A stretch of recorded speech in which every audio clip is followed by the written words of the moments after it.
comment est-ce qu'on arrive à travailler avec nos acteurs locaux? Je pense bien que c'est la question ça. Comment on diversifie aujourd'hui notre partenariat? Comment on va vers de nouveaux partenaires qui, bien sûr, existent sur nos territoires? À la fois les partenaires techniques qui pourraient accompagner à la fois la formation et l'insertion des jeunes ruraux, à la fois des partenaires financiers qui pourraient accompagner tout ce qui est mobilisation de ressources au sein de l'association MFR, ou qui pourraient accompagner tout ce qui est investissement en termes de construction de bâtiments, salles de cours, ou qui pourraient éventuellement aider à la mise en place des ateliers pédagogiques. Donc c'est plusieurs axes. C'est plusieurs axes que nous avons mis en place. C'est là l'Union intervient pour accompagner les maisons en proposant de faire une étude cartographique des partenaires au niveau de chaque territoire.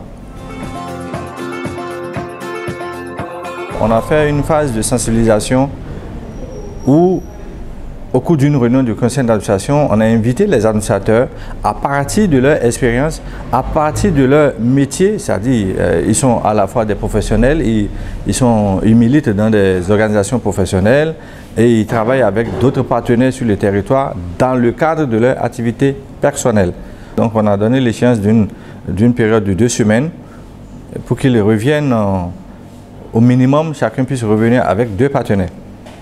2 partenaires, à savoir, on revient avec le partenaire en disant, bon voilà, j'ai identifié ce partenaire sur mon territoire, il fait telle activité, il intervient dans tel domaine, ou ponctuellement, où ils sont là en permanence. C'est comme si on les a envoyés au marché, individuellement aller acheter des condiments pour venir préparer une sauce. Donc du coup, ils sont revenus. La deuxième étape, c'était tout ce qu'ils ont ramené comme information, c'était de traiter les informations. D'abord, dans un premier temps, de faire la mise en commun des informations, de les traiter et de les classifier maintenant.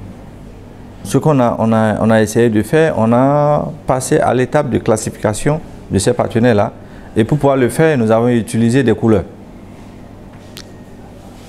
Chaque couleur nous dit exactement si ce partenaire-là pourrait travailler avec nous, c'est un partenaire potentiel ou pas, selon les priorités qu'on s'est fixées. On a formé des petites commissions en lien bien sûr avec les partenaires identifiés. C'est-à-dire des commissions de mobilisation de sources de revenus. Parce que quand il y a des sources de revenus, ça peut être destiné à la construction ou aux formations. Et une commission chargée spécialement de l'accompagnement à l'insertion des jeunes. Après la formation de cette commission, il y a un regard maintenant qui est tourné vers l'Union. C'est là où la maison sollicite l'Union pour pouvoir l'accompagner sur peut-être le montage d'un projet ou peut-être d'un argumentaire en lien pour faire le plaidoyer. La grosse difficulté, c'était plus par rapport à la prise de parole, comment on peut aller devant un partenaire. Parce que c'est facile pour le technicien d'aller vers le partenaire, de présenter sa maison avec tout ce que nous faisons. Mais c'est compliqué pour l'administrateur qui peut-être c'est un éleveur de lapins ou c'est un agriculteur, lui ne fait que faire son champ et il n'a que son champ devant lui. Donc aller l'amener devant un partenaire et parler, vendre au fait ce que l'association fait, c'était compliqué. Donc du coup, on les a quand même préparés parce qu'on a un programme de renforcement de capacité de nos administrateurs au sein du réseau.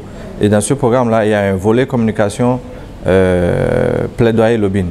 Donc c'est comment on les accompagne, on les prépare, mais en suivant bien sûr leur rythme et leur volonté d'aller de l'avant. Ça les motive plus et ça les réconforte dans leur rôle d'administrateur. Ils se disent qu'ils sont importants et qu'on peut compter sur eux dans le développement des maisons familiales. Ce qui n'était pas le cas par le passé où c'est les techniciens seuls qui prennent le devant dans tous les chantiers.